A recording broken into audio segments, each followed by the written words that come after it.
Alhamdulillah wassalatu wassalamu ala Rasulillah nabiyyina Muhammadin wa ala alihi wa ashabihi wa man walah. Asyhadu an la ilaha illallah wahdahu la syarikalah wa asyhadu anna Muhammadan abduhu wa rasuluh. Amma ba'd. Alhamdulillahi binikmatihi tatimu shalihat.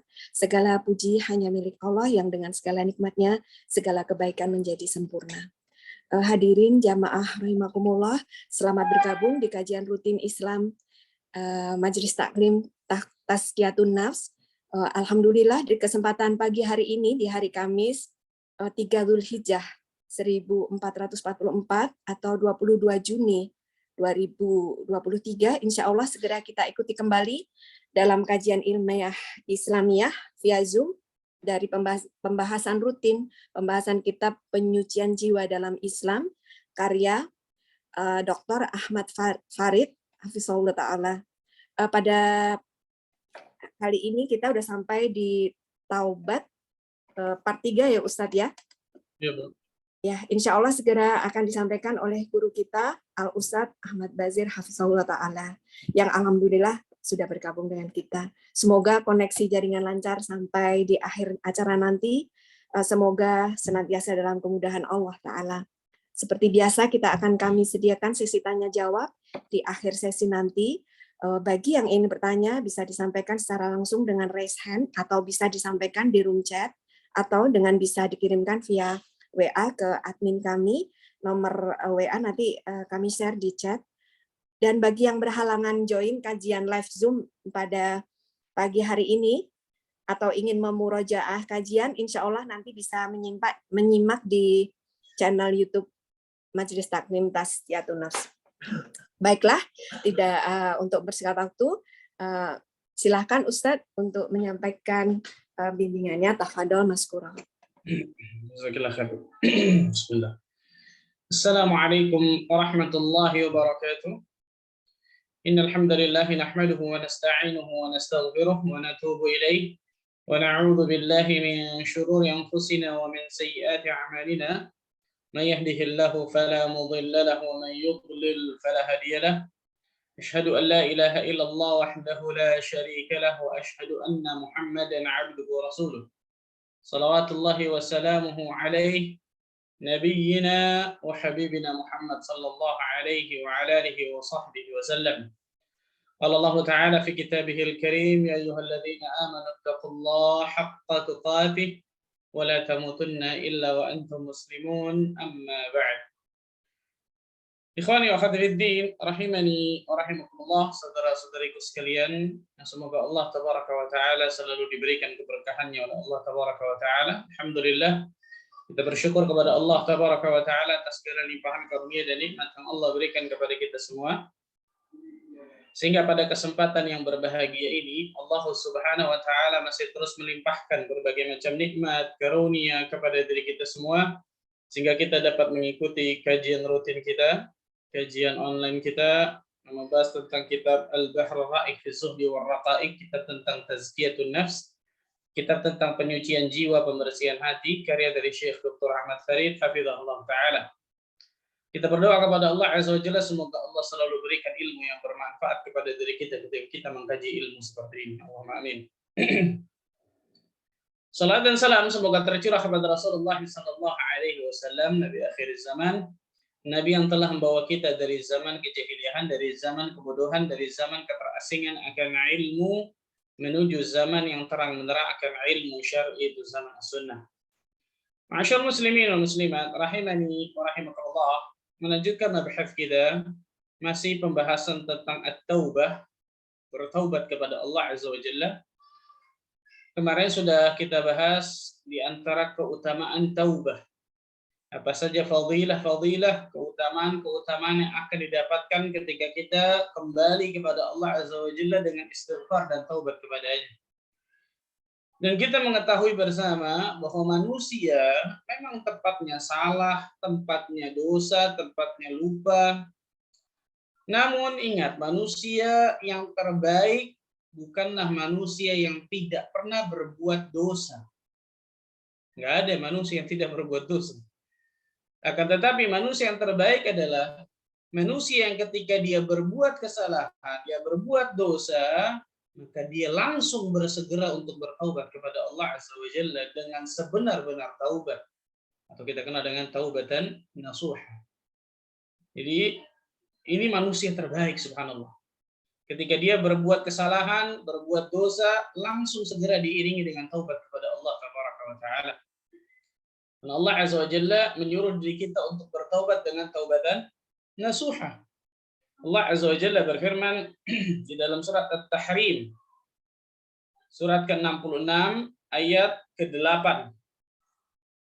Ya ayyuhalladzina amanu tubu ila Allah taubatan nasuha. Wahai orang-orang yang beriman, bertaubatlah kalian kepada Allah dengan taubatan nasuha, dengan taubat yang sebenar-benarnya. Asa rabbukum ayyukaffir ankum sayyi'atikum. Semoga Tuhanmu akan menghapuskan kesalahan-kesalahanmu.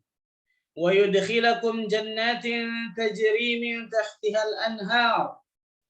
Dan semoga Allah Tabaraka wa Ta'ala akan memasukkan kalian ke dalam surga-surga yang mengalir di bawahnya sungai-sungai. Allahu Akbar. Dan bagi orang-orang yang bertaubat kepada Allah Azza wa Jalla dengan taubatan nasuha, perhatikan. Dengan taubatan nasuha, dengan taubat yang sebenar-benarnya, Allah Azza wa Jalla akan ampuni dosa-dosanya, kesalahan-kesalahannya, dan Allah Azza wa Jalla sediakan surga bagi mereka yang mengalir di bawahnya sungai-sungai. Dan itu ikhwani wa akhwati fiddin rahimani wa rahimakumullah, kewajiban bagi setiap hamba Allah Azza wa Jalla untuk bertaubat kepada Allah dengan taubatan nasuha. Pertanyaan besar sekarang adalah, Ustadz, bagaimana cara kita bertaubat kepada Allah dengan taubatan nasuha? Bagaimana taubat kita itu bisa diterima oleh Allah Azza wa Jalla? Nah, para ulama membahas tentang masalah ini nih, syurutut taubah. Syarat taubat, itu syarat taubat agar taubat kita diterima oleh Allah Azza wa Jalla. Ini pembahasan pertama yang akan kita bahas nih. Apa saja syarat-syarat taubat agar taubat kita itu diterima oleh Allah Azza wa Jalla. Dan ini dibahas oleh para ulama panjang lebar luar biasa tentang masalah syurutut taubah ini. Ada banyak ulama yang menyebutkan tentang syarat taubat. Ada yang mengatakan yang paling inti 3, ada yang mengatakan yang paling inti 5, ada yang mengatakan 7, ada yang mengatakan 8, dan seterusnya. Ala kulli hal kita sebutkan yang paling lengkap insyaallah supaya benar-benar terbuka wawasan kita masalah syarat taubat ini. Apa saja syarat taubat itu? Yang pertama, syarat taubat yang pertama kata para ulama adalah mengakui dosanya. Nah, mengakui. Jadi tidak sah taubat seseorang kecuali setelah mengakui dosanya. Dia mengetahui, mengakui, kemudian setelah itu baru apa? Memohon keselamatan dari akibat buruk dosa tersebut. Nah, mengakui dosanya. Mengakui dosanya. Allah Tabaraka wa Ta'ala menjelaskan tentang apa? Kesucian Aisyah radhiyallahu anha dalam fitnah haditsatul ifk gitu kan. Ketika Aisyah radhiyallahu anha dituduh berzina, naudzubillah. Nah, Rasul sallallahu alaihi wasallam menyebutkan, "Ba'du ya Aisyah, fa innahu qad balaghani 'anki kadza wa kadza." Amma ba'du ya Aisyah, sungguh telah sampai kepadaku berita tentangmu begini dan begitu. Fa in kunti bari'atan fasayubarri'uki fasayubarri'ukillah. Apabila engkau berlepas dari dosa tersebut, maksudnya engkau tidak melakukan dosa itu, maka Allah Azza wa Jalla pasti akan membersihkan dirimu. Allah yang langsung bersihkan, bayangkan. Maka Allah Azza wa Jalla pasti akan bersihkan dirimu. Wa in kunti al-mamti bi dzambin fastaghfirillah. Jika engkau berbuat dosa tersebut, maka beristighfarlah kepada Allah. Wa tubu ilaih, dan bertaubatlah kepadanya. Fa inna al-'abda idza i'tarafa bi dzambihi thumma taba ila Allah taballahu alaihi. Karena seorang hamba bila mengakui, kata-katanya ada i'tiraf nih, idza i'tarafa bi dzambihi, Apabila dia mengakui dosanya, tsumma taba, kemudian dia bertaubat akan dosa tersebut, taballahu alaihi, maka Allah azza wa jalla akan menerima taubatnya. Hadis yang sahih riwayat Bukhari. Berarti apa? Salah satu syarat taubat, kita harus mengakui dosa kita dulu nih, kata para ulama. Yang disebutkan oleh Nabi SAW di sini apa? Fa innal 'abda idza i'tarafa bi dzambi, sesungguhnya seorang hamba apabila dia mengakui dosanya, tsumma tab, kemudian setelah mengakui apa? Bertaubat kepada Allah. Rasul membedakan tuh antara mengakui dulu baru kemudian apa? Taubat kepada Allah. Taballahu alaihi, maka Allah azza wa jalla akan menerima taubat.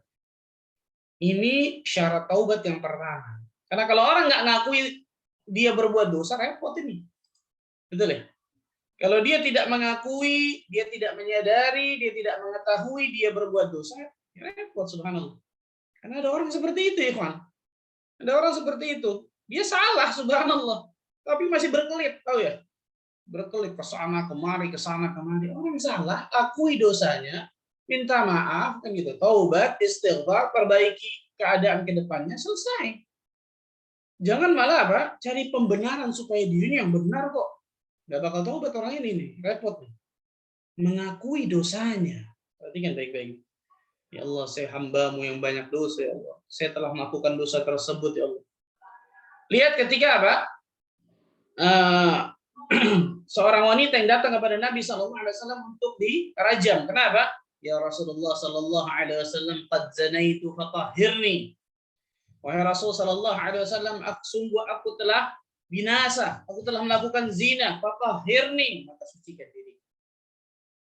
Fatahhirni, bayangkan subhanallah. Dia akui dosanya kepada Nabi sallallahu alaihi wasallam supaya dia apa? Supaya disucikan. Walaupun ulama khilaf tentang masalah apa? Menceritakan dosa apa? Mengakui dosa seperti ini nih. Tapi karena wanita ini mengakui benar-benar luar biasa, masya Allah disebutkan, maka kemudian Rasul sallallahu alaihi wasallam menyuruhnya kembali. Sampai apa? Sampai melahirkan. Terus luar biasa, bolak-balik dalam hadis yang panjang, insya Allah kita mengetahui. Syahid dari bahasan kita adalah apa?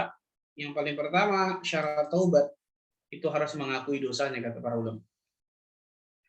Kemudian yang kedua, setelah diakui dosanya, insya Allah akan berlanjut ke sini nih. Apa itu? An-nadam, menyesali dosanya.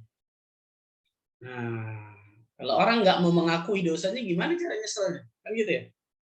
Menyesali perbuatan dosanya. Ketika dia sudah akui, ya Allah, saya berbuat ini, saya berbuat ini, ya Allah, saya berbuat ini, saya berbuat ini, saya menyesal, ya Allah, kan gitu. Nah, penyesalan ini yang luar biasa nih. Nabi SAW mengatakan an-nadamu taubah. Penyesalan itu adalah taubat. Allahu Akbar. Ini berasal dari tadi tuh. Ketika dia menyadari, dia mengakui dosa tersebut, ini akan berlanjut kepada penyesalan, insyaallah. Dan berlanjut kepada penyesalan. Ini luar biasa, bagus sekali, luar biasa ketika seseorang sudah menyesali akan dosanya, dia merasa sedih atas dosa yang dia lakukan, bahkan sebagai bukti penyesalannya benar-benar apa? Dia luluh di hadapan Allah Azza wa Jalla, dia nangis di hadapan Allah Tabaraka wa Ta'ala, dia malu kepada Allah Azza wa Jalla. Ini luar biasa nih, luar biasa. An-nadam, menyesal. Nah, di antara tanda menyesal hamba Allah Azza wa Jalla akan dosa-dosanya penting nih, Pak. Salah satunya apa? Jangan menceritakan dosa ini kepada siapapun. Nah, nggak boleh nih, perhatikan baik-baik. Tidak boleh menceritakan dosa yang kita lakukan kepada siapapun, ini termasuk dosa besar nih. Udah apa? Udah menceritakan dosa, bangga lagi. La haula wala quwwata illa billah. Saya dulu Ustaz pernah ngebunuh orang. Nggak boleh ini, subhanallah, dengan tenangnya dia ngomong seperti ini. Saya dulu Pak Ustaz, saya nggak usah, subhanallah. Nanti kan baik-baik, tidak menceritakan dosanya kepada siapapun. Ini salah satu tanda menyesal seseorang. Rasulullah SAW bersabda, kullu ummati mu'afa illa al-mujahirin. Setiap umatku itu mu'afa. Biasa diartikan mu'afa ini dimaafkan. Tapi Allah alam besar, pendapat yang arti yang lebih tepat, mu'afa ini selamat. Setiap umatku, kata Nabi SAW, itu selamat. Terselamatkan. Illal mujahirin. Kecuali mujahir. Siapa itu mujahir? Orang-orang yang ketika malam hari berbuat dosa, Allah sudah tutup dosanya. Di pagi hari dia umbar dosanya tersebut. Ini mujahir. Nggak selamat orang ini. Alhamdulillah min dzalik. Nah, ini di antara tanda menyesal seseorang satu ini. Dia tidak menceritakan dosanya kepada siapapun. Kemudian yang kedua, sebagian ulama mengatakan apa? Inna min alamati taubah al-buka ala masalah. Di antara tanda taubat seseorang itu nasuha al-buka ala masalah. Dia menangisi akan dosa-dosanya yang kemarin. Ketika dia ingat tentang dosa itu, sedih dia, nangis. Sekali lagi bukan bangga, enggak. Ketika dia ingat tentang dosa tersebut, nangis dia. Sedih dia. Allahu Akbar, subhanallah, ya Allah, kenapa saya bodoh banget dulu, subhanallah. Melakukan dosa tersebut. Kenapa? Karena pada kiatnya orang bermaksiat kepada Allah, kata para ulama, adalah orang yang jahil, bodoh. Dan itu Allah sebutkan dalam Al-Quran Al-Karim, subhanallah. Betapa jahilnya diri saya berbuat seperti itu dulu, dan seterusnya. Nangis. Al-buka ala masalah. Dia air matanya menetes ketika dia ingat tentang dosa-dosanya yang lalu. Allahu Akbar. Ini tanda-tanda di antara apa? Tanda taubatnya nasuh. Nasuh ini menyesal. Ini menyesal yang kedua nih. Yang pertama tidak menceritakan dosa ke orang lain. Yang kedua menangisi akan dosanya yang dulu yang pernah dilakukan. Lanjutannya apa? Al-buka ala ma salaf wal khawfu minal wuqu'i fi dzamb. Dan dia takut terjerumus kepada dosa itu lagi. Ini yang ketiga. Nah, takut terjerumus kepada dosa yang sama itu lagi. Bukan kemudian merasa aman. Oh, nggak mungkin lah saya berbuat itu lagi. Siapa yang bisa akan jamin? Siapa yang bisa jamin? Subhanallah. Betul ya? Selama kita masih hidup di atas muka bumi ini, fitnah pasti akan terus melanda diri kita dari manapun, syahwat, syubhat, dan seterusnya. Kan gitu. Jangan merasa aman dari berbuat dosa. Jangan merasa aman dari azab Allah Azza wa Jalla. Jangan merasa aman dari, wah saya sih nggak mungkin berbuat itu lagi. Siapa yang bilang? Di antara tanda taubat seseorang, al-buka ala masalaf, menangisi dosanya yang lalu, wal khawfu minal wuqu'i fi dzamb, dan dia takut terjerumus kepada dosa itu lagi. Allahu Akbar. Nah, ini tiga paling tidak nih kata para ulama. Tanda menyesalnya seseorang. Saya ulang, syarat taubat baru dua kita bahas. Yang pertama tadi apa? Mengakui dosa tersebut. Dia harus akui dosa itu, dia sadari dosa itu. Yang kedua apa? Menyesali. Menyesali akan perbuatan dosa itu. Tanda seseorang menyesal, tiga minimal kata para ulama. Dari sekian banyak, tiga nih minimal. Apa itu? Yang pertama, dia tidak pernah menceritakan dosanya kepada siapapun. Bukan bangga menceritakan kemana-mana. Enggak. Kan gitu ya. Dia tutup rapat-rapat dosanya tersebut. Yang kedua, menangisi tentang dosanya tersebut ketika dia ingat dosa itu. Yang ketiga, takut terjerumus kepada dosa itu lagi ke depannya. Nah, ini istimewa nih, Bang. Ini tanda menyesali dosa seseorang, ini kata para ulama biasanya. Itu an-nadam, menyesal. Kemudian setelah itu, apalagi ikhwan? Setelah dia sudah mengakui, kemudian dia menyadari ataupun menyesali akan perbuatan dosa tersebut, apa itu?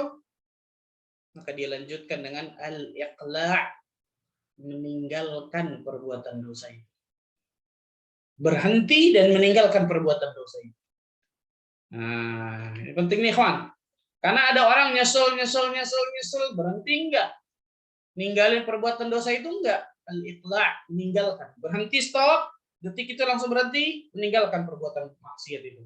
Meninggalkan perbuatan dosa itu. Ini yang ketiga nih. Al-iqla'. Berhenti dan meninggalkan perbuatan dosa itu. Subhanallah. Berlepas diri dan meninggalkan perbuatan dosa tersebut.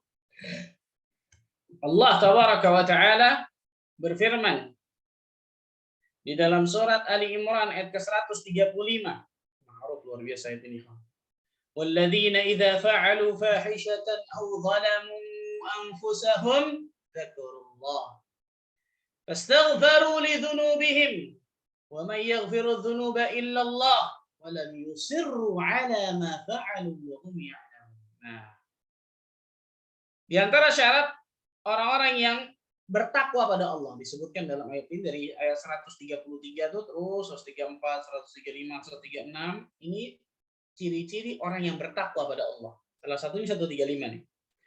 Dan orang-orang yang apabila mengerjakan perbuatan kekejian atau menganiaya diri mereka sendiri, ya, mereka berbuat fahisyah kekejian atau menganiaya diri mereka sendiri, baik itu dosa besar atau dosa kecil. Apa yang mereka lakukan? Mereka yang pertama, dzakarullah. Mereka ingat kepada Allah. Lihat. Ingat langsung kepada Allah. Sadar langsung, mengakui dosanya, kan gitu ya. Setelah itu apa? Fastaghfaru lidzunubihim. Lalu mereka memohon ampunan akan dosa-dosa mereka. Wa may yaghfiru dzunuba illallah. Karena siapa lagi yang dapat bisa mengampuni dosa selain Allah? Walam yusirru. Nah, ini syahid bahasa kita nih. Walam yusirru ala ma fa'alu wa hum ya'lamun. Dan mereka tidak terus-menerus dalam perbuatan dosa itu sedangkan mereka mengetahui. Nah, ada orang nyesel, tapi nggak ninggal-ninggal di perbuatan dosa itu. Ada orang nyesel, tapi apa? Tetap melakukan dosa tersebut. Gak ada usaha yang maksimal maksudnya. Tidak ada usaha yang maksimal untuk keluar dari dosa tersebut. Nah, berbeda dengan orang yang misal ikhwan ya, dia ingin keluar dari kubangan dosa. Ketika dia mau keluar, terjatuh lagi. Dia mau keluar, terjatuh lagi. Dia mau keluar, terjatuh lagi. Tapi niatnya benar-benar jujur ingin taubat. Nah, kalau yang seperti ini, insya Allah Ta'ala di satu titik Allah akan berikan kenikmatan taubat kepadanya dan kenikmatan istiqomah kepadanya. Nah, ini beda nih. Jadi, beda seseorang yang ketika mau taubat, tapi sama sekali tidak ada usaha yang maksimal untuk meninggalkan, melepaskan perbuatan dosa itu. Al-iqla'. Makanya Fudail bin Iyad, Al-Imam Fudail bin Iyad mengatakan apa? At-taubah bila iqla'in taubatul mukadzibin. Al-istighfar bila iqla'in. Istighfar atau taubat tanpa meninggalkan perbuatan dosa itu taubatnya para pendusta. Nauzubillah min dzalik. Perhatikan nih, istighfar, taubat tapi tanpa diiringi meninggalkan perbuatan dosa itu tuh ini taubatnya para pendusta. Dan ini yang saya katakan, bedakan antara dua orang ya. Nah, orang yang pertama tadi jujur ingin taubat, ingin keluar dari kubangan kemaksiatan. Ketika mau keluar, kejebur lagi. Mau keluar, terjatuh lagi dalam dosa itu. Mau keluar, terjatuh lagi. Tapi niatnya benar-benar jujur, ingin taubat. Nah, ini nikmat kalau seperti ini. Maksudnya apa? Di satu titik Allah akan berikan kenikmatan taubat kepadanya. Beda dengan yang satu ini nih.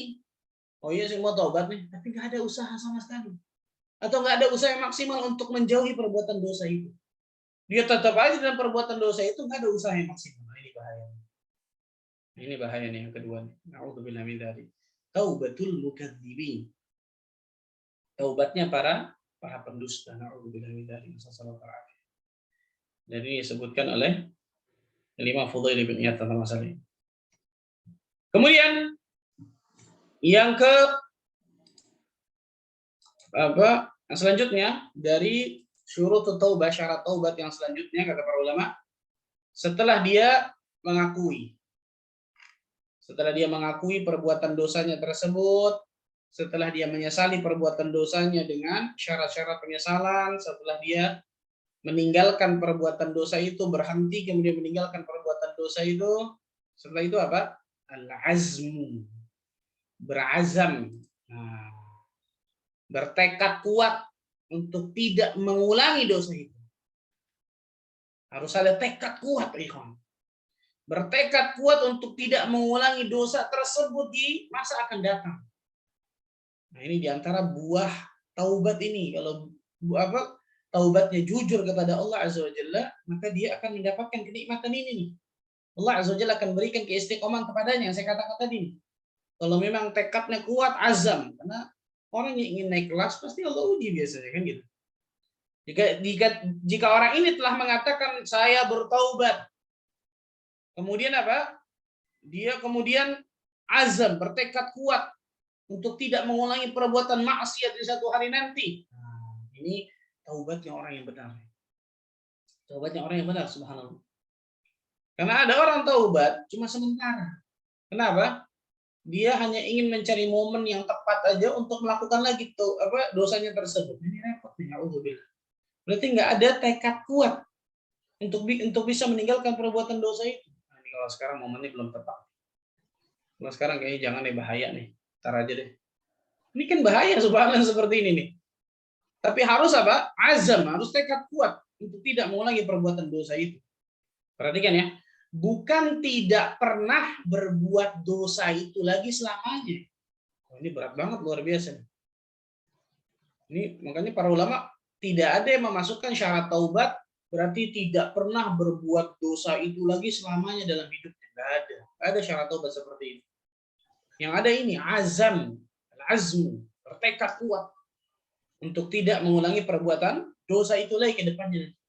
Kalaupun qaddar Allah misal ternyata syaitan berhasil menggelincirkannya lagi di satu waktu, apa yang dia lakukan? Balik lagi kepada Allah dalam taubatnya, kan gitu. Balik lagi kepada Allah Azza wa Jalla dalam taubatnya. Bukan, udahlah saya sudah 3 kali, nggak mungkin lagi sudah. Taubat, balik kepada Allah Azza wa Jalla. Ini penting nih, subhanallah. Selama dia ada keinginan untuk bertaubat kepada Allah, kembali kepada Allah dengan istighfar, tidak mempermainkan taubat, maksudnya tidak mempermainkan Allah, gampang tinggal taubat. Tidak mempermainkan Allah, amin ya naudzubillah. Dia jujur benar ingin taubat, bismillah, taubat kepada Allah. Jangan pernah ada dalam hati kita putus asa akan rahmat Allah Azza wa Jalla. Tapi harus ada azam, harus ada tekad kuat untuk tidak mengulangi perbuatan dosa itu lagi, subhanallah. Kemudian syarat taubat selanjutnya. Syarat taubat selanjutnya adalah al-ikhlas. Ikhlas karena Allah tabaraka wa ta'ala. Seorang bertaubat kepada Allah Azza wa Jalla harus diiringi dengan keikhlasan. Kenapa? Karena taubat adalah amal soleh. Jelas. Dia bertaubat kepada Allah Azza wa Jalla semata-mata untuk mencari wajah Allah Azza wa Jalla. Semata-mata untuk mencari ampunan Allah Azza wa Jalla. Semata-mata agar dia diampuni, dihapuskan dosa-dosanya oleh Allah Azza wa Jalla. Rasulullah sallallahu alaihi wasallam bersabda, "Inna Allah la yaqbalu min al-'amali illa ma kana lahu khalisan wa btughiya bihi wajhuh." Sesungguhnya Allah Azza wa Jalla tidak akan pernah menerima satu amalan kecuali amalan tersebut ikhlas dan hanya mengharapkan wajah Allah. Nah, karena itu orang yang bertaubat maka dia wajib ikhlas ketika dia bertaubat kepada Allah tabaraka wa ta'ala. Karena ada orang bertaubat kepada Allah bukan karena Allah. Dan tidak dikatakan taubat ya. Ada orang meninggalkan dosa misal bukan karena Allah. Contoh, saya udah gak minum khamr sekarang. Oh, alhamdulillah, masya Allah, alhamdulillah. Untas bagus banget, masya Allah. Iya, kata dokter bahaya nanti kalau saya minum khamr terus. Hah? Kata dokter, bukan karena Allah berarti dia taubat. Ya daripada saya sakit nanti ke depannya. Orang ini taubat dari minum khamrnya bukan karena takut dosa minum khamr, betul ya? Bukan karena takut diadab oleh Allah Azza wa Jalla dari minum khamrnya tersebut, tapi karena apa? Oh, kesehatan saya nanti terganggu, bahaya dan seterusnya. Ini bukan ikhlas karena Allah, ini hati-hati subhanallah. Ini bukan ikhlas karena Allah tabaraka wa ta'ala. Ada orang ketika mau melamar pekerjaan. Wah, saya berhenti dulu deh. Supaya doa saya diterima sama Allah nih, saya lulus dulu. Setelah saya lulus dari kerjaan ini, azan lagi nanti kita lanjut lagi. Dia taubat kepada Allah bukan ikhlas karena Allah kan gitu. Tapi supaya lulus dari kerjaan ini, kan gitu. Nauzubillah min dzalik. Dan ini banyak luar biasa, ikhwan. Banyak luar biasa. Ini sebuah kesalahan fatal luar biasa ketika seseorang melakukan ibadah kepada Allah tabaraka wa ta'ala tapi bukan karena Allah. Salah satunya taubat. Dia bertaubat kepada Allah karena duniawi. Tadi saya katakan karena kesehatan, karena ingin dapatkan tadi apa? Karir mungkin kan, jenjang karir, karena ingin dapatkan duniawi dan seterusnya. Bukan karena Allah. Hati-hati, subhanallah. Maka seorang muslim dan muslimah ketika bertaubat kepada Allah Azza wa Jalla, maka dia wajib ikhlas karena Allah tabaraka wa ta'ala. Dia harus mengikhlaskan hatinya karena Rabbul Alamin, bukan karena yang lain. Bukan karena selain Allah tabaraka wa ta'ala. Ini selanjutnya. Kemudian syarat taubat selanjutnya. Mengakui sudah, menyesali sudah, berhenti meninggalkan sudah, berazam dan tekad kuat sudah, ikhlas karena Allah Azza wa Jalla sudah.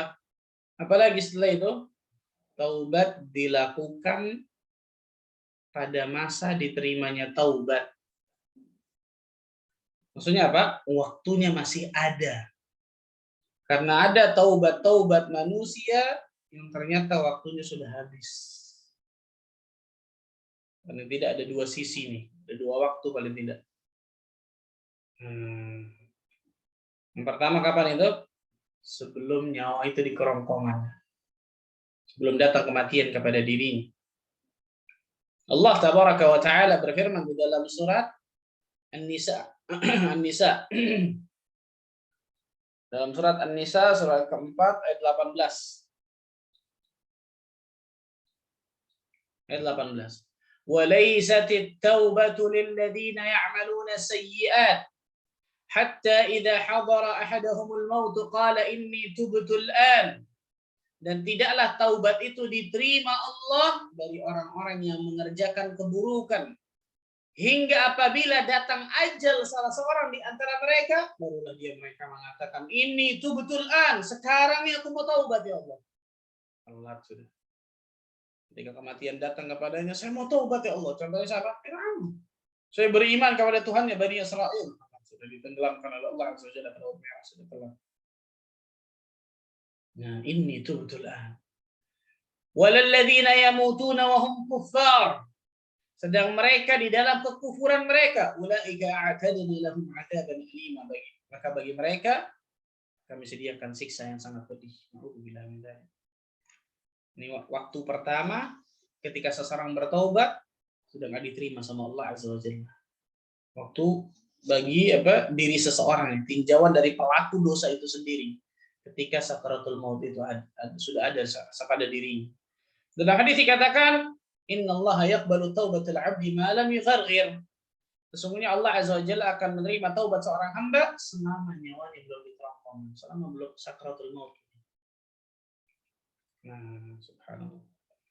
Itu bagi pelaku itu sendiri. Adapun secara umum, ini yang kedua, waktu yang kedua yang Allah Azza wa Jalla tidak terima lagi taubat seseorang secara umum, kapan itu? Ketika matahari sudah terbit dari arah barat. Ketika matahari sudah terbit dari arah tenggelam. Rasul sallallahu alaihi wasallam bersabda, "Al-hijrah la tanqati'u hatta tanqati'u taubah." Hijrah itu tidak akan terputus sampai terputusnya taubat. Wala tanqati'u taubah hatta tatlu'u syams min maghribiha. Dan taubat itu tidak akan terputus sampai matahari terbit dari arah barat. Atau dalam hadis yang lain Rasul bersabda, "Innallaha yabsutu yadahu bil-laili liyatuba musii'an nahar." Sesungguhnya Allah Azza wa Jalla selalu membuka tangannya di waktu malam menerima taubat orang manusia yang melakukan kesalahan di siang hari. Wa yabsutu yadahu bin-nahar liyatuba musii'ul lail. Dan Allah Azza wa Jalla membuka tangannya di siang hari bagi orang-orang untuk menerima taubat bagi orang-orang yang melakukan kesalahan di malam hari. Hatta tatlu'u syams min maghribiha. Sampai matahari terbit dari arah tenggelam. Allahu Akbar. Nah, ini disebutkan oleh para ulama. Jadi ada waktu-waktu di mana ketika seseorang nggak diterima lagi taubatnya. Makanya jangan pernah mengulur taubat. Ya. Kenapa? Karena kita nggak pernah tahu kapan kita mati, di mana kita mati, bagaimana keadaan kita ketika kita mati. Kan gitu. Betapa menyesalnya luar biasa seseorang ketika nyawa di kerongkongan baru mengatakan ini itu betul sekarang saya taubat ya Allah. Nauzubillah min dzalik. Telat sudah itu. Telat jelas subhanallah. Kemudian selanjutnya ikhwan, waktunya masih ada tadi, betul ya? Atau taubat dilakukan pada masa diterimanya taubat. Selanjutnya pula apa? Memperbanyak istighfar. Nah, di antara syarat taubat dia memperbanyak apa? Istighfar kepada Allah Azza wa Jalla. Ya ayuhan nas tubu ila Allah wastaghfiruh, kata Nabi sallallahu alaihi wasallam, wahai sekalian manusia, bertaubatlah kalian kepada Allah dan minta ampunlah kalian kepada Allah. Inni fa wallahi, demi Allah kata Nabi sallallahu alaihi wasallam, inni la atubu ila Allah fil yaum 100 marrah, fi riwayat akthar min 70 marrah. Sesungguhnya aku bertaubat kepada Allah Azza wa Jalla dalam sehari 100 kali. Riwayat lain mengatakan lebih daripada 70 kali. Banyak mengucapkan astaghfirullah wa atubu ilaih, astaghfirullah wa atubu ilaih. atau astaghfirullahalladzi la ilaha illa huwal hayyul qayyum wa atubu ilaih, atau sayyidul istighfar, Allahumma anta rabbi la ilaha illa anta khalaqtani. Wah, luar biasa kalau orang benar-benar bisa memahami kandungan makna sayyidul istighfar itu, luar biasa banget, subhanallah. Berbanyak istighfar kepada Allah. Dan ingat, istighfarnya bukan cuma apa? Di lisan saja, tapi connect antara lisan kita dengan hati kita, kan gitu ya.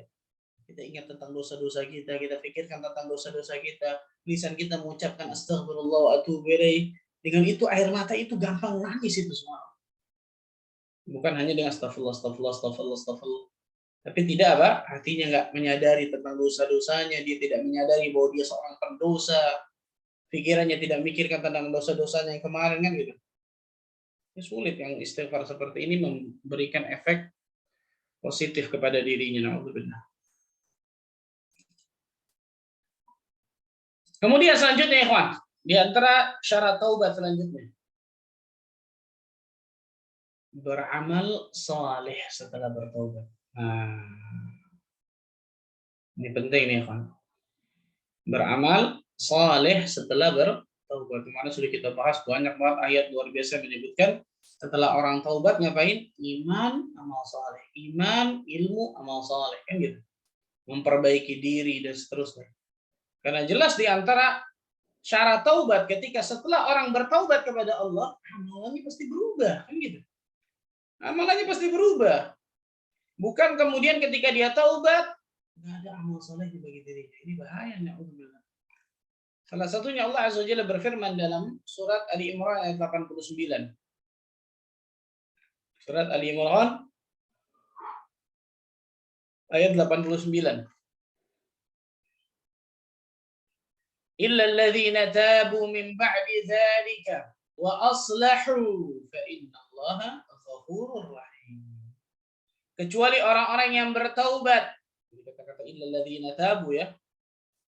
Kecuali orang-orang yang taubat sesudah kekufuran dan mengadakan perbaikan. Lihat, setelah taubat ngapain? Wa aslahu, memperbaiki diri. Fa innallaha ghafurur rahim. Sesungguhnya Allah Azza wa Jalla Maha Pengampun lagi Maha Penyayang. Nah, perhatikan baik-baik nih. Berarti setelah seseorang bertobat kepada Allah ngapain? Aslahu, islahin nafs. Dia memperbaiki dirinya. Dia memperbaiki dirinya, kan gitu. Di antara memperbaiki diri apa? Tadi itu, memperbanyak istighfar. Setelah itu ngapain? Memperbanyak amal saleh kepada Allah. Yang dulunya jauh dari masjid, ketika dia taubat, sekarang sholat berjamaah ke masjid mulu, masya Allah. Kajian selalu ilmiah di masjid. Yang dulunya teman-temannya, na'udzubillah, jauh dari apa? Iman dan takwa. Ketika taubat, dia cari teman-teman yang bisa meningkatkan imannya, kan gitu ya. Dan seterusnya. Yang dulunya apa?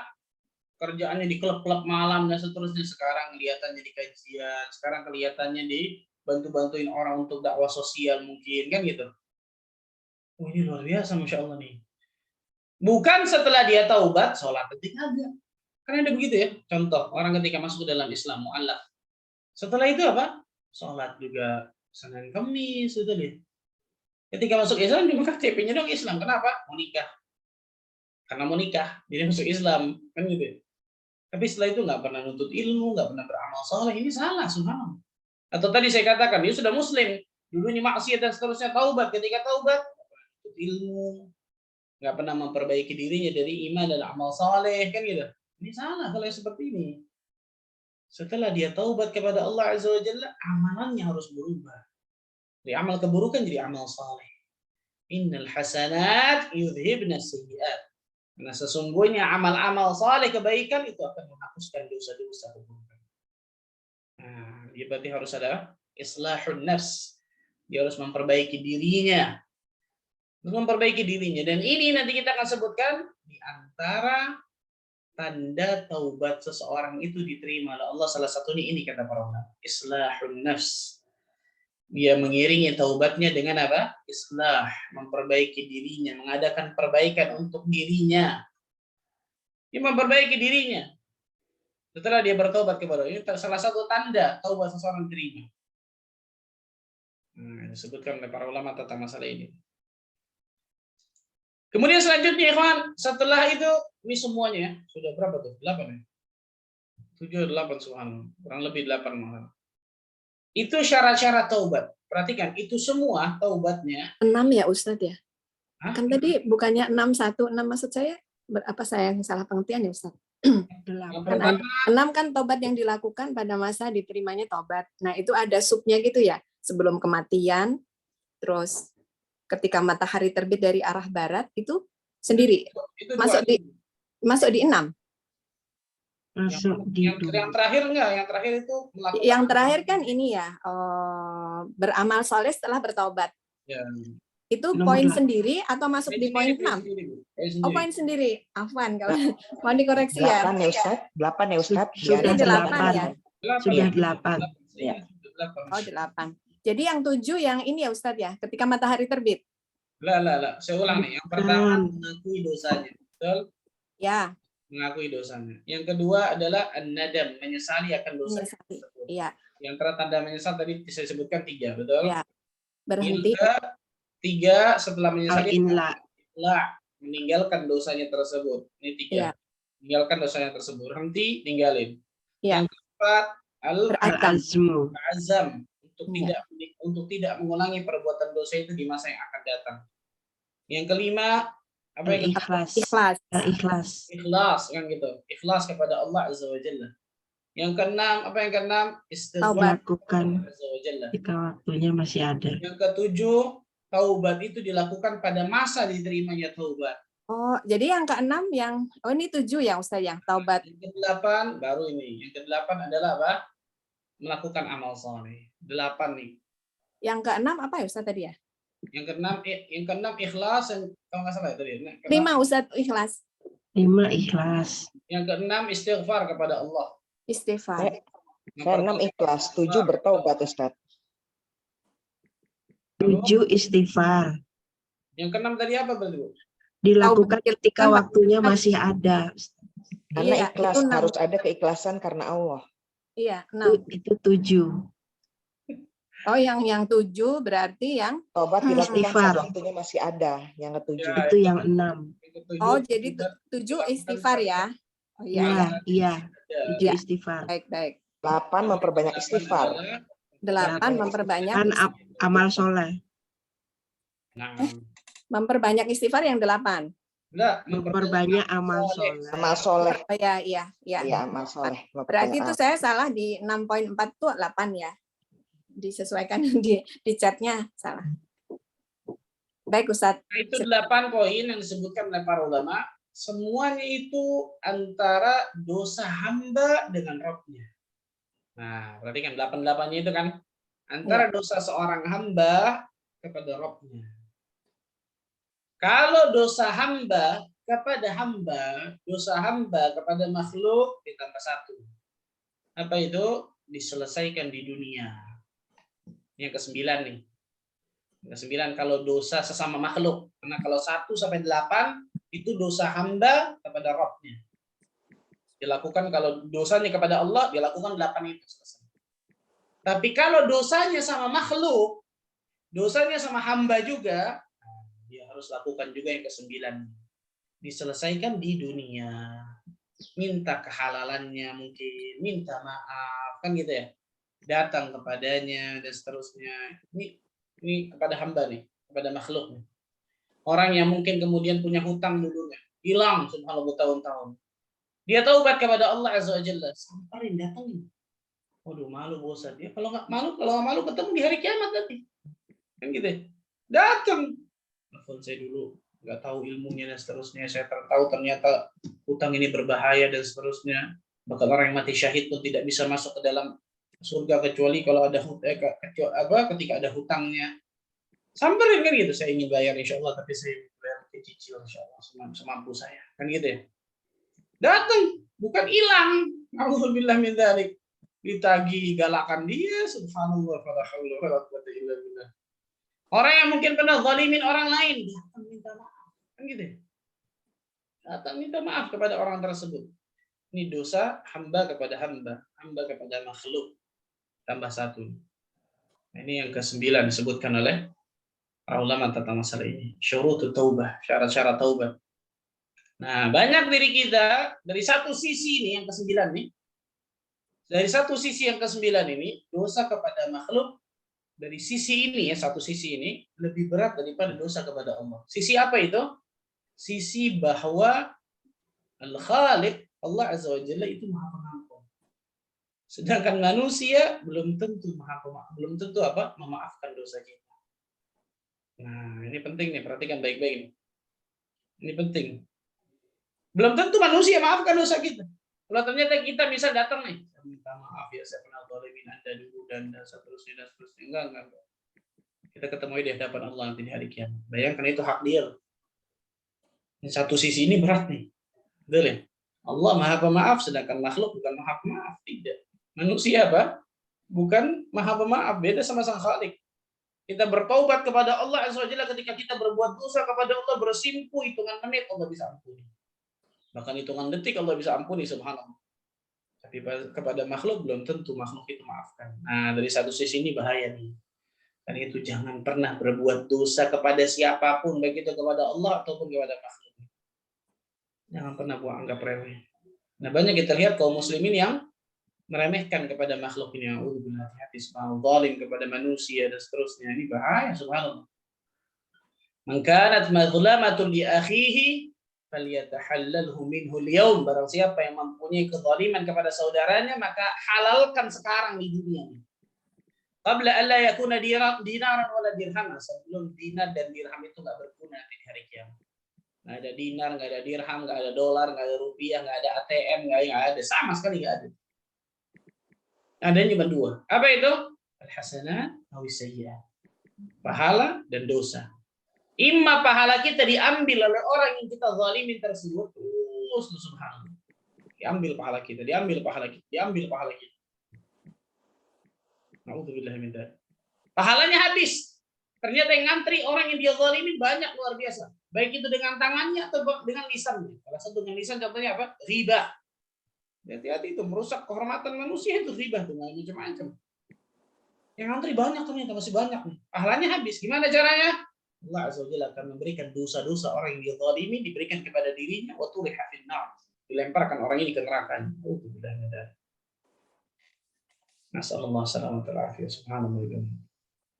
Nah, perhatikan baik-baik. Maka seorang yang berakal, yang cerdas pasti tidak mau pahalanya itu ternyata bangkrut nanti di hari kiamat.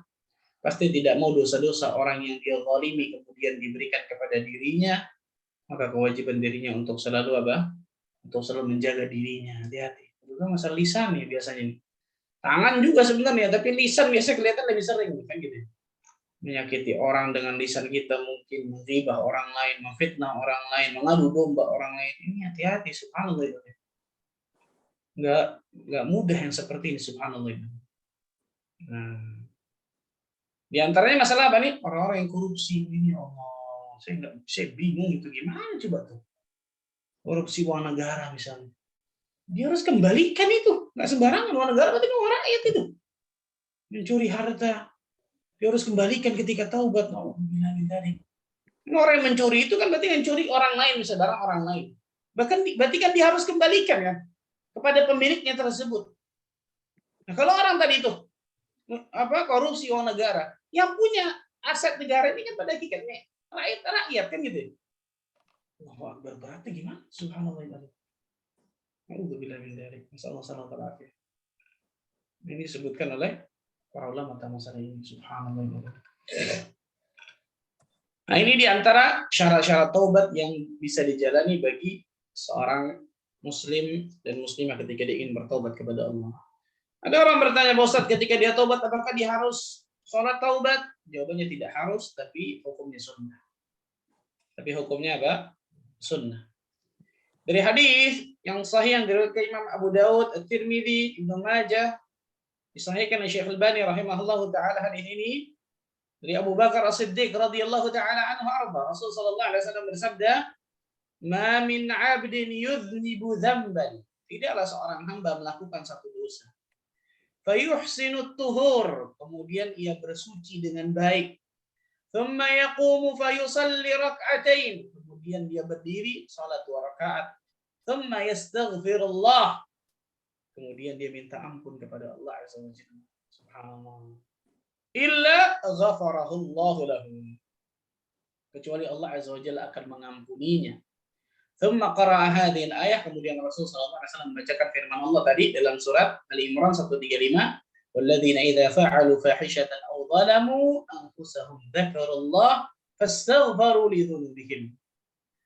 Dan orang-orang yang berbuat kekejian atau menzalimi diri mereka sendiri, maka kemudian mereka ingat kepada Allah dan mereka minta ampun kepada Allah Azza wa Jalla. Nah, hadis ini kata para ulama menjadi dalil tentang disunnahkannya salat taubat. Salat apa? Salat taubat. Cukup dengan 2 rakaat. 2 rakaat selesai. Nggak ada kemudian niat khusus di dalamnya, karena niat dalam hati bukan dilafadzkan. Kemudian apa? Tidak ada waktu pelaksanaan khusus harus tanggal segini, jam segini, nggak ada, kan gitu. Dan dilakukannya bukan setiap hari. Saya salat taubat tiap hari puasa. Enggak. Ini dilakukannya ketika seorang melakukan dosa-dosa muhlikat yang membinasakan dirinya, itu dosa-dosa besar, diantaranya kata para ulama kan gitu. Dan nggak ada bacaan khusus dan seterusnya. Nah, ini disebutkan oleh para ulama tentang masalah salat taubat ini. Dan sekali lagi hukumnya apa? Sunnah. Yang paling penting adalah tadi wajibnya syurutut taubah, menjalankan syarat-syarat taubat agar taubat kita diterima oleh Allah. Nah, itu tentang apa? Salat taubat. Dan yang terakhir, tanda taubat seseorang diterima oleh Allah SWT. Sebutkan banyak, saya sebutkan 2 tadi. Saya sebutkan 2, yang pertama tadi sudah saya sebutkan, itu apa? Yang pertama jelas, kita tidak mengetahui secara pasti apakah taubat kita diterima atau tidak, kan gitu ya. Nggak tahu secara pasti sama sekali, tapi kita wajib berharap agar taubat kita diterima oleh Allah. Karena kita tahu bersama, taubat ini salah satu amal soleh. Dan seseorang beramal soleh kepada Allah ada syarat dan ketentuannya, kan gitu ya. Adapun diterima oleh Allah atau tidak itu hak Allah Azza wa Jalla. Tapi para ulama menyebutkan ada ciri-ciri, ada tanda-tanda taubat seseorang itu diterima oleh Allah Azza wa Jalla. Salah satu cirinya yang pertama tadi al-islah. Setelah dia bertaubat, dia memperbaiki dirinya. Nah, setelah taubat, kalau memang taubatnya taubat dan nasuha, Allah Azza wa Jalla akan berikan keistimewaan bagi dirinya. Dia akan memperbaiki dirinya ke arah yang lebih baik. Dia akan memperbaiki dirinya ke jalan surga Allah Azza wa Jalla. Dia memperbanyak istighfar. Dia memperbanyak amal-amal sunnah mungkin. Dia banyak datang ke kajian-kajian ilmu. Dia banyak membantu orang, bahkan membantu dakwah dan seterusnya. Ini luar biasa perbaikan. Islah nafs, memperbaiki dirinya, memperbaiki hatinya, memperbaiki amalannya, memperbaiki lisannya, memperbaiki diri, dan seterusnya. Dia perbaiki dirinya. Ini yang pertama. Yang kedua kata para ulama, ingat, inna min alamati qabulil hasanah al-hasanatu ba'daha. Sesungguhnya di antara tanda amal soleh seseorang itu diterima, maka dia akan melakukan amal soleh selanjutnya dan selanjutnya. Ini balasan kebaikan nih. Inna min jazail hasanah al-hasanatu ba'daha. Balasan kebaikan itu kebaikan selanjutnya. Berarti apa? Setelah seseorang bertobat kepada Allah Azza wa Jalla, maka orang itu apa? Semakin dekat dengan syariat, kan gitu. Semakin semangat beramal saleh, semakin sungguh-sungguh menuntut ilmu agama Allah Tabaraka wa Ta'ala. Nah, setelah dia perbaiki dirinya, kemudian apa? Dia beramal saleh luar biasa. Allah berikan kemudahan-kemudahan dia untuk beramal saleh. Selanjutnya, dan selanjutnya. Ini yang kedua nih, setelah dia memperbaiki diri, yang kedua Allah berikan kemudahan untuk apa? Melakukan amal saleh selanjutnya. Yang ketiga kata para ulama, insyirahus sadr wa itminanul qalb. Lapangnya dada dan ketenangan hati. Ini pasti nggak bisa dibeli ini sama orang yang tobat. Orang yang tobat tidak akan pernah bisa dibeli. Ketika dulunya jauh dari Allah, mungkin uang banyak pada saat itu, tapi hatinya selalu sumpah, hatinya selalu galau, nggak ada kenikmatan sama sekali. Ketika taubat, mungkin uang nggak ada di tangannya, Atau mungkin sedikit, tapi hatinya Allah berikan ketenangan, kenikmatan, dadanya lapang. Wah, ini luar biasa. Insyirah sadar wa tumi'nan al-qalb. Lapangnya dada, ketenangan hati, ini mahal luar biasa ya. Nggak semua manusia Allah berikan kenikmatan ini. Nah, luar biasa, Masya Allah. Ini paling tidak apa? 3 tanda taubat seseorang apa? Diterima oleh Allah Tabaraka wa Ta'ala. Semoga Allah Tabaraka wa Ta'ala selalu berikan kemudahan dari kita untuk bisa bertaubat kepada Allah Ta'ala. Silakan, mungkin kalau ada yang mau bertanya.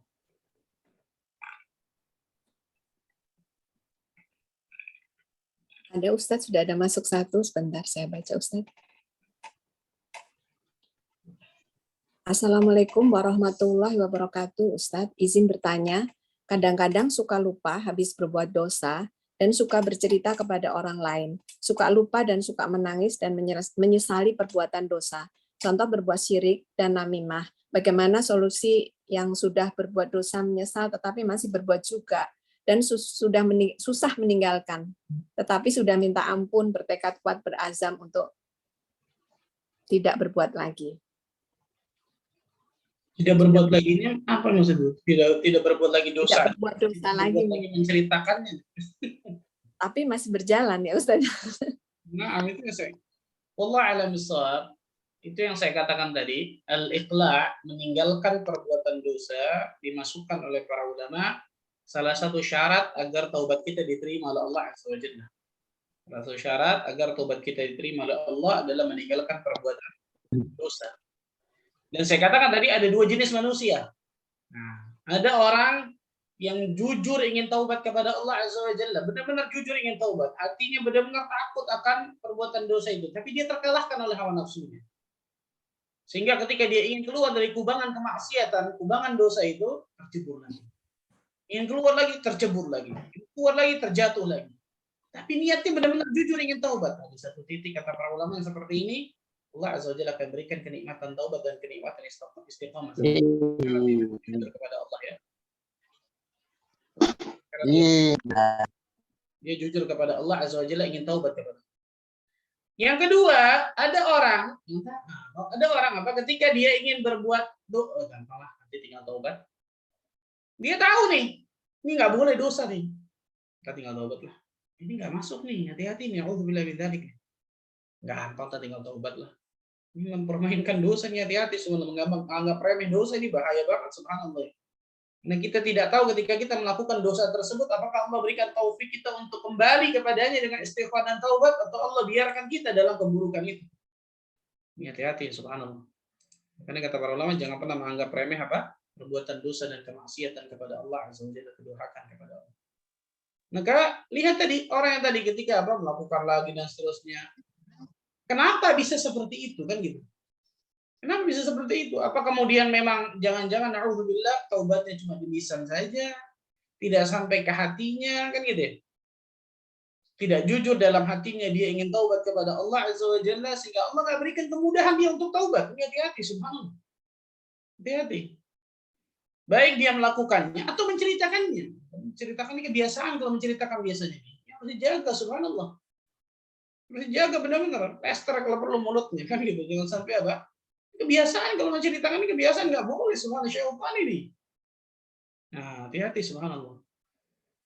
Maka Allah alam sab, doa kepada Allah Azza wa Jalla agar Allah berikan kemudahan dia bertaubat kepada Allah, agar Allah berikan keistiqomahan dalam taubatnya, agar Allah berikan kemudahan setelahnya untuk beramal saleh setelah taubat. Allah alam sab.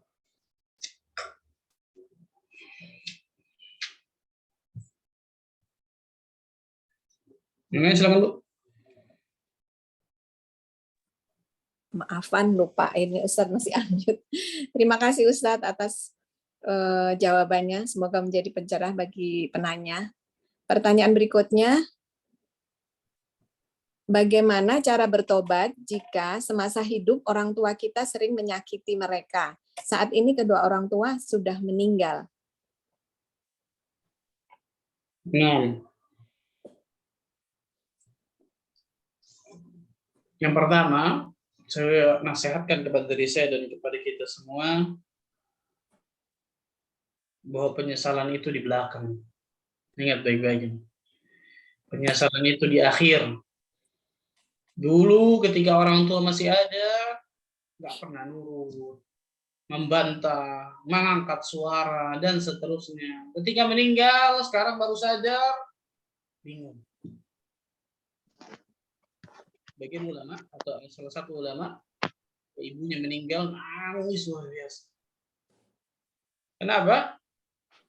Maka murid-muridnya bertanya, ya Syekh, kenapa kau menangis seperti ini nih? Apa kau tidak ridha akan takdir Allah? Enggak, saya ridha akan takdir Allah. Kenapa kau menangis? Sampai seperti ini gitu maksudnya. Nangis sedihnya luar biasa maksudnya. Bukan meratap ya, enggak. Kata dirinya apa? Sebelum hari ini, pintu surgaku terbuka 2 lebar. Ayah dan ibu maksudnya. Maka kemudian apa? Hari ini, pintu surgaku tertutup 1 selama-lamanya, nggak bisa terbuka. Maksudnya apa? Ibunya meninggal. Allahu Akbar, bayangkan subhanallah. Bagaimana fahamnya ulama ini. Pintu surgaku hari ini tertutup rapat, sudah nggak bisa terbuka.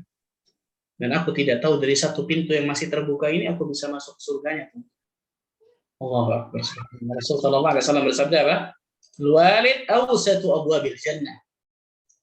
Orang tua itu pintu yang paling tengah, pintu surga yang paling tengah. Sebagian ulama mengartikan pintu surga yang paling mudah untuk dimasuki.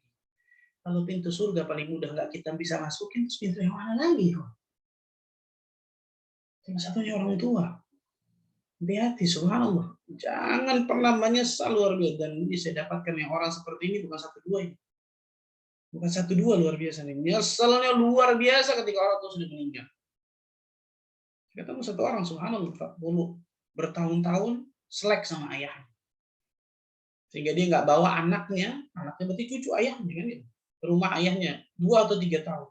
Sampai Allah takdirkan ayahnya kena COVID. Meninggal kena COVID, ngelihat aja nggak bisa. Ngelihat dari jauh, lihat ayahnya. Wah, itu nangis kayak orang gila luar biasa. Nangisnya kayak orang gila luar biasa. Nyeselnya luar biasa. Jangan sampai seperti ini. Ini yang pertama. Yang kedua kata para ulama, berbakti kepada orang tua selesainya kapan? Apakah ketika orang tua meninggal? Tidak. Tapi ketika kita meninggal baru selesai. Orang tua ketika orang tua kita meninggal masih ada bentuk bakti kita. Masih ada bentuk bakti kita kepada orang tua tersebut. Yang kedua yang mendoakannya dengan kebaikan, mengistighfarkan akan dosa-dosanya. Allah ampuni dosanya, Allah. Sesering mungkin kita doakan dan istighfarkan orang tua kita, kan gitu. Kemudian bersedekah atas nama orang tua itu bisa, menunaikan wasiatnya, menyambung silaturahim kepada keluarga dari orang tua kita, berbuat baik kepada teman-teman dekat orang tua kita. Masih ada, subhanallah, masih banyak insya Allah. Ketika dulunya mungkin tadi saya katakan, seorang nyesel, saya baru tahu, Ustaz, lakukan ini. Jangan berhenti untuk selalu mendoakan kebaikan sesering mungkin, setiap hari, setiap saat bahkan kepada orang tua kita. Jangan berhenti untuk selalu mengistighfarkan akan dosa kedua orang tua kita tuh. Istighfari waladika lak. Dari istighfarnya anakmu kepada dirimu disebutkan dalam hadis ini. Subhanallah. Kemudian bersedekah atas namanya, bisa juga subhanallah. Kemudian tadi bersilaturahim kepada saudara, kerabat orang tua kita, menunaikan wasiatnya kalau memang ada wasiat. Kemudian mendatangi teman-teman dekat orang tua kita datangi, kasih hadiah. Kenapa? Karena orang tua saya dulu dekat sama teman orang tua kita. Di antaranya subhanallah. Nah, dan yang paling penting adalah menjadikan diri kita menjadi anak yang saleh dan saleh. Menjadikan diri kita menjadi orang yang saleh dan saleh. Kenapa? Inna auladakum min kasbikum. Karena sesungguhnya anak-anak kalian itu dari hasil usaha tangan kalian. Kalau anaknya menjadi anak yang saleh, itu orang tuanya otomatis panen pahala terus, masya Allah. Wallahu a'lam.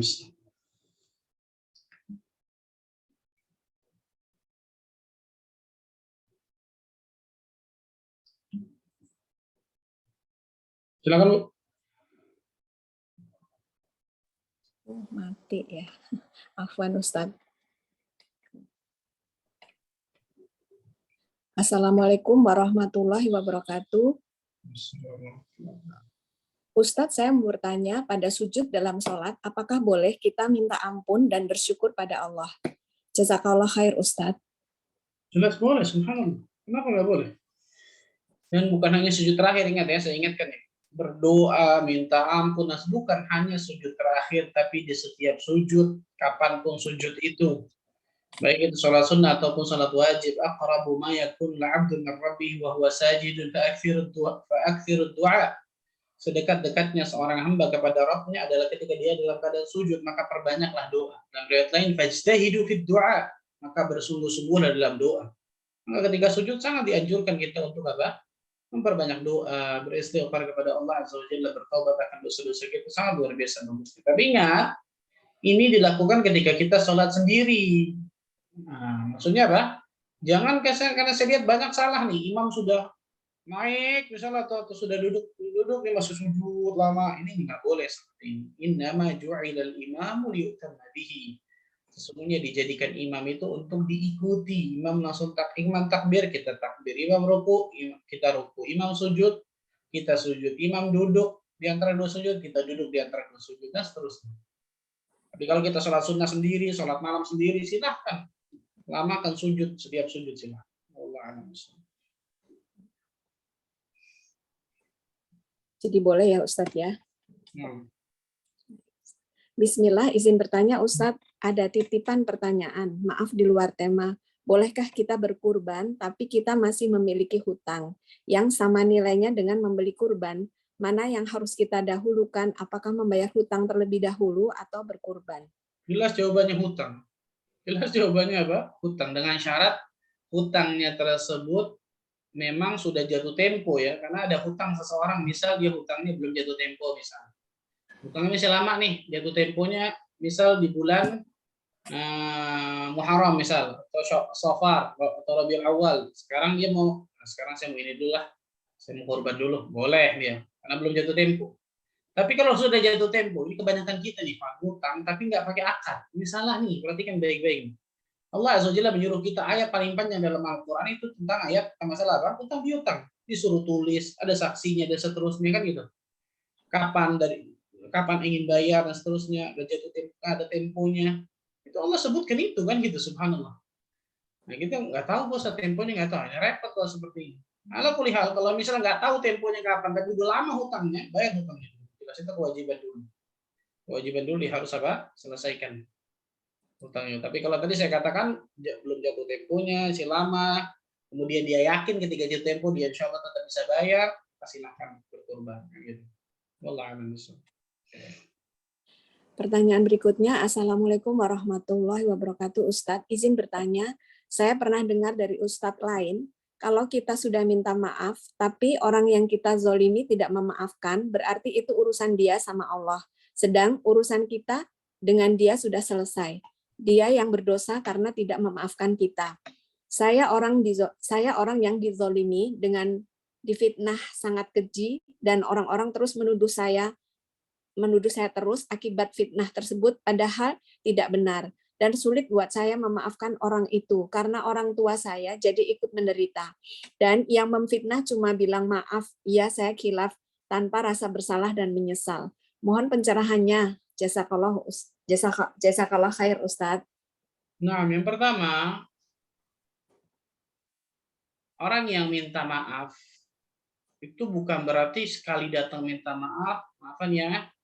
Habis itu kemudian enggak saya maaf. Berarti kemudian habis itu orang yang dizalimi tersebut pokoknya udah terserah ente, anu sudah minta maaf. Nggak bisa begitu. Nggak bisa begitu, kecuali dia benar-benar sudah mengerahkan segala upaya yang dia miliki untuk minta maaf dan seterusnya dan luar biasa lah. Benar-benar cara minta maafnya menunjukkan benar-benar penyesalannya, tapi orang ini tetap nggak maafkan. Nah, itu mungkin bisa masuk yang tadi, urusan dia sama Allah kalau gitu. Tapi kalau cuma sekali misalnya, saya minta maaf ya, enggak saya maafin, dia terserah ya, kalau udah minta maaf, enak aja.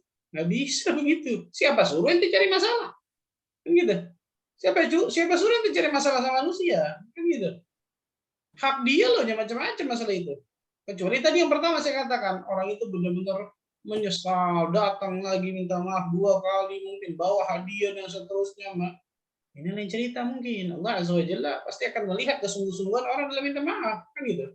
Bahkan sebagian ulama mengatakan kalau ada orang memberikan syarat enggak sih nggak mau maafin inti kecuali nanti bayar sekian, bayar kata para ulama. Bayangkan sampai seperti itu. Nah, berarti kan baik-baik nih. Jadi bedakan dua hal ini nih. Ada orang yang minta maaf sungguh-sungguh benar-benar luar biasa dengan segala upaya yang dia miliki. Nah, kalau yang seperti ini diserahkan kepada Allah jelas.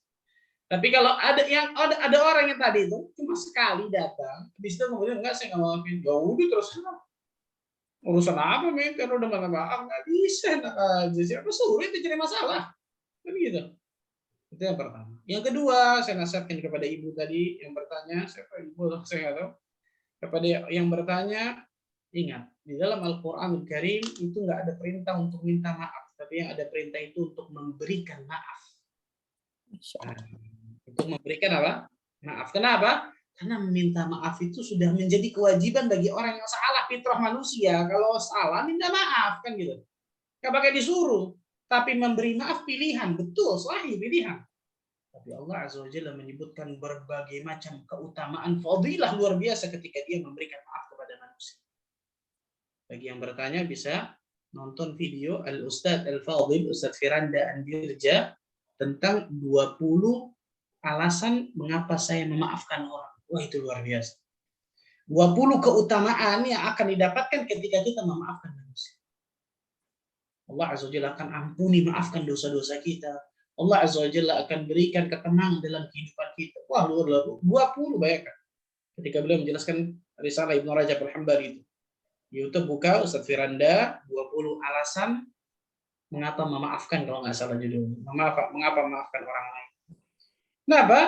Kalau kita ikuti hawa nafsu kita, kalau kita ikuti perasaan kita, nggak mungkin kita maafin orang. Orang ini udah berbuat ini enak aja seterusnya. Tapi kalau kita lihat keutamaan kita memberikan maaf, luar biasa. Kalau gitu mana puasa lebih afdal, memaafkan atau nanti tagih di akhirat? Jelas memaafkan lah. Tagih di akhirat dapat. Tapi ketika memaafkan, berlipat-lipat akan dapatkan di akhirat. Maka baca tadi. Baca keutamaan ketika memberi maaf. Atau dengarkan kajian tadi. Ketika memberikan maaf kepada orang lain, apa saja fadilah yang akan saya dapatkan dan seterusnya. Karena kalau kita hanya mengikuti hawa nafsu kita, hanya mengikuti perasaan kita, sayang kita nggak dapatkan keutamaan itu sama sekali. Itu cuma dapatkan ini doang tadi nih. Enggak, saya mau tagih di akhirat. Jadi dapatkan itu doang. Dapatkan 1 misalnya atau 2. Tapi kalau memaafkan bisa dapatkan 20 bahkan lebih kan gitu. Nah, sayang. Allah a'lam bishawab. Doa kepada Allah agar Allah lapangkan hati yang bertanya tadi, yang dizalimi tadi, agar Allah lapangkan hatinya, fa'fu anhum wasfah, kata Allah, berikan maaf dan lapangkan dada kalian. Subhanallah. Wallahu a'lam bishawab. Masih ada waktu, Ustaz? Masih, Bu, silakan. Kami persilahkan bagi yang ingin bertanya langsung bisa raise hand.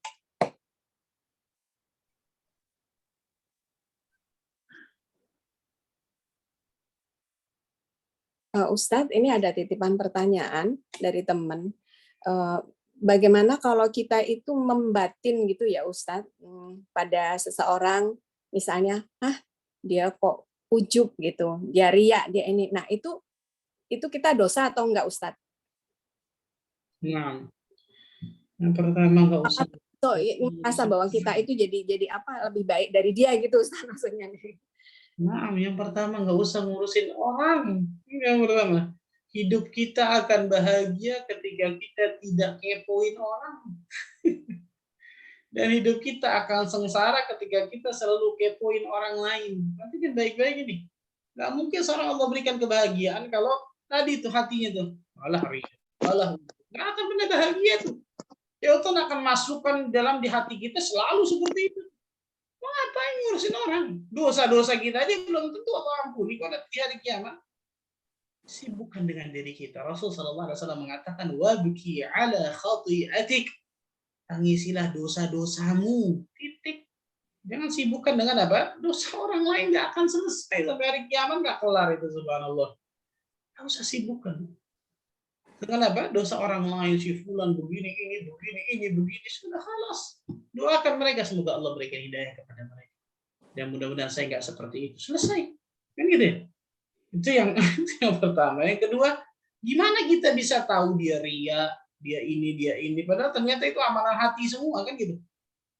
Itu berbahaya banget ketika tiba-tiba apa? Kalau kita tuduh dia ria, dia bukan ria, nauzubillah min dzalik, dosa besar itu luar biasa kita nuduh orang. Nggak sembarangan masalah tersebut nih, perhatikan baik. Sekali lagi, ketika seseorang menghadapi sesuatu dengan ilmu, itu tenang hidupnya, nikmat hidupnya. Tapi kalau dia hadapi sesuatu dengan hawa nafsu, dengan cuma perasaan doang, hati-hati. Dia akan mendapatkan keburukan ujung-ujungnya. Jadi intinya fulanah yang bertanya itu Ustadz, itu berdosa tidak gitu, karena tidak, maksudnya hanya di dalam hati terus dia istighfar. Nah itu poinnya berdosa ya Ustadz ya. Ini dulu orang ria, subhanallah. Bagaimana dia bisa tahu orang itu ria dengan hanya di dalam hati gitu. Dia ria nih orang, itu lain cerita mungkin. Oh, digibahkan lebih banyak lagi dosanya gitu ya Ustaz. Lebih cakep lagi tuh.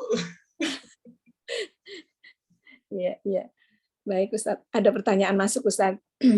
Assalamualaikum Ustaz, mau menanyakan bagaimana respon kita terhadap orang yang selalu menyakiti hati kita. Mau menghindar tapi selalu bertemu karena masih saudara. Saya selalu memaafkan namun selalu terulang terus disakiti dengan kata-katanya. Jazakallah khair Ustaz. Rasulullah sallallahu alaihi wasallam bersabda fi ma'anan hadis, seorang mukmin yang bergaul dengan manusia dan wayasbiru ala adaihim, dan dia bersabar dengan gangguan orang itu, ini lebih afdal daripada seorang mukmin yang tidak bergaul kepada manusia dan tidak bersabar dari gangguan mereka. Sabar. Hadis Nabi SAW menyebutkan, dia bergaul dengan manusia, bersabar dengan gangguan manusia tersebut, ini lebih afdal kata Nabi SAW. Daripada orang yang tidak bergaul kepada manusia, tidak bersabar akan gangguan mereka. Yang namanya apa? Kehidupan sosial, kehidupan masyarakat, kehidupan sesama manusia pasti ada aja itu subhanallah. Ketika sering nggak apa-apa, sering nggak apa-apa, dapat pahala terus ngalir. Maka jangan apa? Jangan baper. Ini penting nih subhanallah. Jangan bawa perasaan kita. Doakan mudah Allah berikan hidayah kepadanya, kan gitu ya. Doakan semoga Allah berikan kekuatan kepada saya dan beramal saleh. Wallahu a'lam bishawab.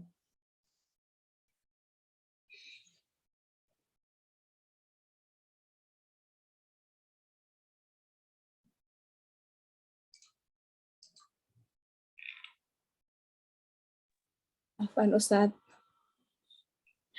Assalamualaikum Ustadz, maaf ada teman yang baru pulang umrah Ramadan dan ketika di sana banyak belalang. Apakah pertanda dari hal-hal tersebut Ustadz? Syukron Ustadz. Pertanda mau musim kemarau kayak maksudnya. Insyaallah di sana. Oh. Nggak ada pertanda tertentu, nggak ada pertanda ini. Kita senang, orang Indonesia ini senang luar biasa masalah seperti ini. Kalau kayak gini pertanda apa Ustaz? Kalau ada ini pertanda apa Ustaz? Nggak boleh mengkaitkan, apalagi kalau mengkaitkan keburukan, kesialan dengan sesuatu ini. Hati-hati, kesyirikan nih. Nggak ada yang seperti ini subhanallah. Nggak ada pertanda sesuatu, pertanda dapat ini, berapa ini mungkin. Sudah. Nggak usah pikirkan seperti itu, selesai. Itu peristiwa alam biasa, selesai. Kami. Wallahu a'lam bishawab. Masih ada pertanyaan Ustadz. Assalamualaikum Ustadz, jika kita sudah bertobat, apakah nanti ketika dihisab dosa-dosa itu masih harus dipertanggungjawabkan? Nah, dalam hadis yang sahih dari Imam Bukhari, Allah Azza wa Jalla akan panggil secara singkat, Allah Azza wa Jalla akan panggil seorang hamba yang bertakwa itu, seorang hamba yang mukmin itu, nanti di hari kiamat, yang sudah Allah ampuni jelas dosanya, kemudian Allah tutup hanya Allah dan makhluk tersebut, hanya Allah dan hamba itu. Allah tutup dari seluruh pandangan makhluk. Jadi Allah nggak bongkar dosanya, Allah nggak bongkar aibnya di hadapan makhluk di hari kiamat, tidak. Tapi Allah tutup sitar, Allah tutup pandangan dari pandangan makhluk yang lain. Jadi hanya Allah dan orang mukmin tersebut. Kemudian apa? Allah Azza wa Jalla menyebutkan tentang dosa-dosa orang tersebut kepada dia. Kau lakukan ini wahai fulan, kau lakukan ini wahai fulan, kau lakukan ini wahai fulan. Dia mengatakan benar ya Allah, benar ya Allah, benar ya Allah. Sampai semua dosanya Allah Azza wa Jalla ungkap. Sampai apa? Dia menyangka hari ini saya binasa. Dia menyangka dirinya hari itu akan binasa. Kenapa? Semua dosa diungkap oleh Allah. Tapi apa kata Allah kepada dirinya? Ini perkataan yang luar biasa Allah kepada hambanya, dan lalu kita mendapatkan perkataan ini. Wahai hambaku, satartuha 'alaika fid dunya. Aku telah tutupi dosamu ini di dunia. Aku nggak ungkap di hadapan manusia. Wa ana aghfiruha lakal yaum. Dan hari ini aku ampuni dosamu ini semuanya. Allahu Akbar. Perkataan luar biasa nih. Perkataan Allah kepada orang yang beriman, berdosa dia, tapi Allah sudah ampuni dosa-dosanya. Aku tutup dosamu ini di dunia sehingga gak ada orang lain yang tahu. Dan hari ini aku ampuni semua dosa. Allahu Akbar. Ini yang namanya hisaban yasira. Hisab yang mudah. Hisab yang mudah. Allah Azza wa Jalla menampakkan tentang dosa-dosanya, kemudian Allah ampuni dosa-dosa itu tanpa Allah pedulikan. Allah a'lam. Masih ada waktu ya Ustadz ya? Masih ada pertanyaan? Satu lagi. Ya. Assalamualaikum Ustadz. Saya meminta suami untuk ta'adud. Waduh, saya ingin menolong agar fulanah wanita solehah bisa menjadi mulia. Tapi saya dimaki-maki satu keluarga. Apa yang harus saya lakukan Ustadz? Jazakallah khair. Yang bilang waduh ibu tadi Masya Allah ya. Pantan Ustadz. Saya mau jawab apa ya? Saya bingung sebenarnya. Wallah alam, ini yang pertama saya nggak tahu kenapa sebabnya kemudian akhwat ini menyuruh suaminya untuk tahajud dan seterusnya. Apa mungkin memang karena dia tidak bisa melayani suaminya dengan baik, ada masalah tertentu dan seterusnya. Gitu. Saya nggak tahu secara pasti tentang masalah ini, tapi kalau memang alasannya syar'i pada hakikatnya dibolehkan tentang masalah tersebut, tentang masalah itu. Saya jawab dengan syar'i ya, nggak pakai hati nih, nggak pakai perasaan nih, subhanallah. Tapi wallah alam bisawab, yang paling penting adalah pelajari dulu, perhatikan, karena banyak orang awalnya begini, subhanallah, akhir ujungnya ketika kejadian berbalik 180 derajat. Nah ini salah, subhanallah. Pelajari dulu dengan baik bagaimana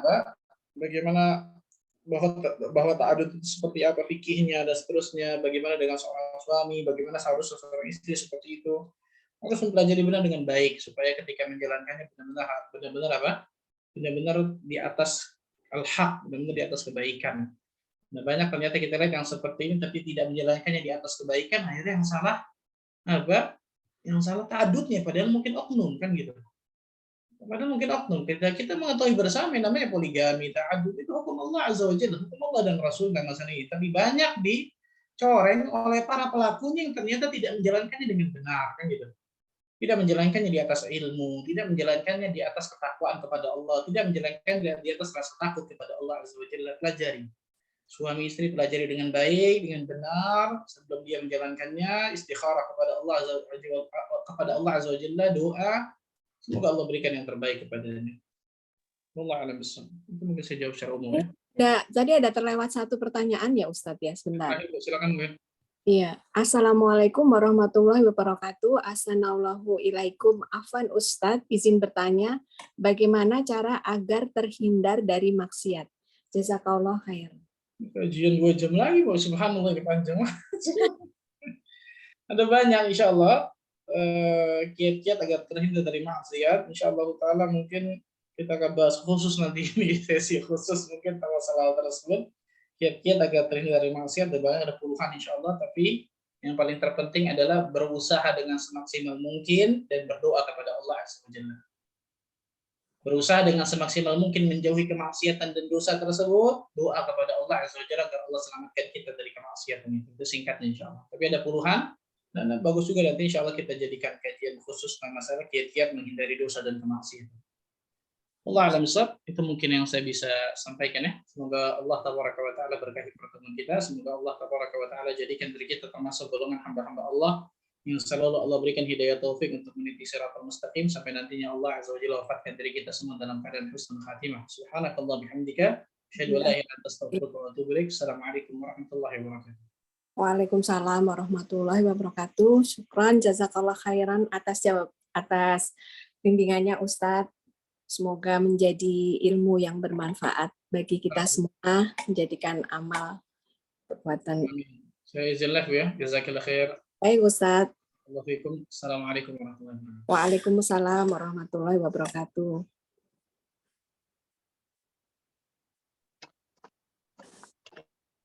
Terima kasih atas kehadirannya jamaah rahimakumullah.